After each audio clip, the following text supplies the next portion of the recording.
Ujungkayang panidhaya parimukhang sating upadhepetva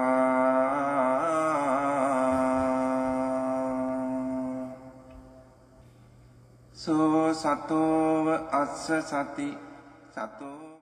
그런데 스님, 잘못하면 오해가 생길 수 있는 것이 거부의 고기도 그렇고 강 건너 불을 부는 것도 그렇고 아까 서문장 스님의 인터뷰 중에서도 마음을 집중을 하지 말아라 그렇게 말씀을 하셨거든요. 근데 우리가 일반적으로 이해를 할 때에 마음을 집중을 하지 전혀 안 했을 경우에는 사티 그 자체가 안 될 수가 있거든요.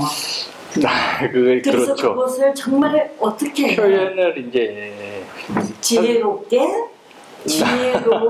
그 정도, 그 비중, 이것이 대단히 중요하지 않는가. 전혀 마음 집중이 안 될 경우에는 사티 자체가 안 돼서 수행 자체가 알아차림 자체가 안 되거든요. 마음에 집중하지 말라고 하신 게 어떤 의미에서 하신지는 모르겠어요. 제가 그걸 정확히 듣지를 못해서 단지 대상에 집중하지 마라, 마음을 대상에 집중하지 마라 이런 의미로 쓰셨나요? 어떻게 됐나요? 아니 이제 대상에 제가 이야기에는 대상에 집중을 너무 지나치게 하면은 텐션이 붙잖아요. 그러면서 경직되거든요. 네, 그렇죠. 경직되면은 대상을 정확하게 볼 수가 없잖아요. 그렇죠. 그래서 편안한 마음으로 봐야 되는 거죠. 그렇지요. 그렇다고 그 집중 자체를 안 해버린다면은 수행이 안 되는 거예요. 그 부분 거기에 오해가 있으면 안 되죠. 그렇죠. 근데 이제 흔히 중요한 상황인 것 같아요. 흔히 수행상에서 집중이라고 하면 한 대상이 이렇게 계속 보는 걸 말하는 거잖아요. 이렇게 하지 말라고 아마 그런 용도로 쓰신 것 같아요. 근데 이미 알아차림 있으면 집중이 없을 수가 없어요. 그렇죠. 보는 줄 알 때도 뭐 떨어뜨려서 본다, 집중을 흐트러뜨린다 하지만 집중이 있어야만이 보여진다니까요. 집중력이 없으면 그 마음 성질 중에 집중하는 마음이 없으면 여러분들은 죽어 있는 것과 같아요. 본인이 멍하다 이 자체도 집중력이 있어요. 그러니까 마음의 성질 중에 그러니까 집중력은 항상 있을 수밖에 없어요. 단지 이제 사사나 스님께서 집중하지 말라고 하는 거는 한 대상에 이렇게 흔히 말하는 그 사마타 수행식으로 그걸 하지 말라고 아마 하신 것 같아요. 스님께서 보통 두 가지 이야기하시는 게 꼭 집중하지 말아라 하시는데 나중에 호흡이나 배 그렇죠. 보지 마라. 그다음에 디그하지 마라. 하지 마라. 막 그 성취욕을 발휘해서 뭔가를 반드시 이기겠다는 탐심으로 하고 나서 그다음 집중하지 말고 그다음 이어서 하신 말씀은 들어온 대로 알아낸 대로 넓게 마음을 열고 말하는. 그런 의미로 하신 것 같아요. 근데 이제 선생님 말씀하신 거는 제가 이해하기로는 심일경성을 말씀하시는 거예요. 네, 그런 것 같아요. 그러니까 그게 없으면 있어야 돼. 그러니까 없으면 안 돼. 네. 제가 어제 집에서 저희 집이 좀 따뜻하다가 보니까 파리가 굉장히 많이 들어와요. 요즘에. 그래서 파리하고 씨름을 하고 있는데 파리채로 일일이 하나씩을 이렇게 잡아서 문을 열어서 밖에다가 날려 보내주고 있거든요. 그런데 파리채를 이렇게 파리를 이렇게 한 마리를 이렇게 딱 웅켜져서 잡을 때에 내가 너를 죽이지 않을 테니까 겁내지 마 하는 마음을 줘요. 좋아요. 그런데 손에 닿는 감각이 혐오감을 느껴요. 제가 혐오감이 느껴요. 오케이 좋아요. 그게 그렇게 실험을 하다가 수행을 하기 위해서 법당에 왔어요. 그래서 법당에 앉아서 시팅을 하는데 마음을 들여다보니까 마음이 굉장히 긴장돼 있어요. 그 영향이 여기 계속 법당까지 왔네요. 마음이 긴장이 되어 있는 상태를 들여다보는데 가슴에서 그 뻐근한 어떤 통증, 외단화가 느껴지는 거예요. 그럴 때 외단화를 느끼지 아니하고 그 외단화를 보는 마음을 봐야지 하는 마음에서 마음을 봤어요. 마음을 봤더니 점점 그 외다나가 사라져버리고 가라앉고 아주 좋아요. 그러면서 저 뒤에서 그것을 알고 있는 보고 있는 마음이 뚜렷하게 보였어요. 아주 좋아요. 그러면서 점점 가라앉고 네. 가슴도 조용해졌고 오케이. 보는 것도 대상이 자꾸 사라지니까 오케이. 보는 것도 사라져요. 그리고 알고 있는 마음까지도 사라지는 것 같아요. 아주 좋아요. 그러면서 굉장히 고요해졌어요. 좋아요. 네, 한참을 고요해지는데 고요하군 하고 알아차렸어요. 그때 그 고요함을 계속 대상으로 하시는 거예요? 아니면 고요한 줄 아는 것으로 대상으로 하시는 거예요? 고요한 줄을 알면서 느꼈어요. 오케이. 그럼 알았어요. 그랬을 때 고요함을 이제 그 고요한 줄 아는 것으로 지금 대상을 삼으셨다고 하셨어요. 네. 그때 이 고요함이 어떻게 변화되든가 변화가 분명히 있어야 되거든요. 네, 그 고요한 것이 점점 더 고요하고 더 적막해져요. 그러면은 그거는 대상으로 그 고요함에 너무 빠져 계시는 거예요.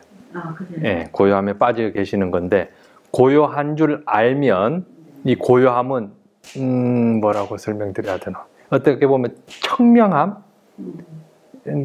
이걸 표현이 아니고 고요함은 맞는데 그 성질 자체가 깨어 있음으로 바뀌어요. 네. 예, 깨어 있음으로. 근데 그러지 않고 그냥 고요함은 고요하는 줄 아는 내가 알아차림 하네. 그러면 졸음 오는 거하고 비슷해요. 그러니까 이치가 네. 졸음이 오네. 알아차림은 있잖아요. 졸음이 온다라는 그 사실을. 근데 어떻게 돼요? 알아차림은 있지만 계속 그 졸음이 점점 강해져요. 쉽게 말하면. 전혀 졸음은 아니 그러니까 이치가 그렇단 말이에요. 이 고요함을 고요한 줄 알지 않고 그냥 고요함만을 내가 대상으로 하면 계속 그 고요함 쪽으로 졸음 오는 것처럼 이치적으로 그 고요함이 계속 고요함으로 그냥 더 깊어져 버려요. 이러면 이해가 안 생겨요. 고요함을 알았어요. 그렇죠. 고요한 줄 알 때, 이 어떻게 보면 빠져나오는 거거든요. 그 불편한 느낌, 그 혐오감이 있던 그 가슴 앞에서 느껴졌던 그런 느낌을 보는 줄 알 때 이거는 없어졌다고 그랬잖아요. 그 느낌이. 이것도 똑같아요. 고요한 줄 알 때, 고요함을 보는 줄 알 때 이 고요함은 성질이 바뀌게끔 돼 있어요. 고요하지, 그걸 고요함이 아니라고 얘기 못 하지만 어떻게 보면 좀 성질이 달라요. 청명해요. 그러니까 깨어남이라고 표현할 수밖에 없을 것 같아요. 그렇게 바뀔 수밖에 없어요. 이치가 그래요. 근데 그것이 이제 시간이 짧지가 않고 계속돼서 아무것도 일어나지 않는구나. 그러면은 그 고요함으로 계속 가는 거예요. 그 고요한 줄 알면 거기서 빠져나오는 거거든요. 따지고 보면. 그랬을 때는 이게 너무 이게 이 성질이 아니에요. 이 성질이 될 수가 없어요. 그래서 고요한 줄 알라고 하는 거예요.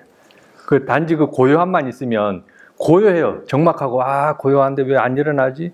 나 분명히 깨어 있는데 알고 있는데 왜 대상이 없지? 막 적막함으로 계속 들어가요. 그러면은 이해는 안 생겨요. 고요하다. 이거는 계속 즐길 수는 있어요. 근데 즐기자고 하는 건 아니잖아요.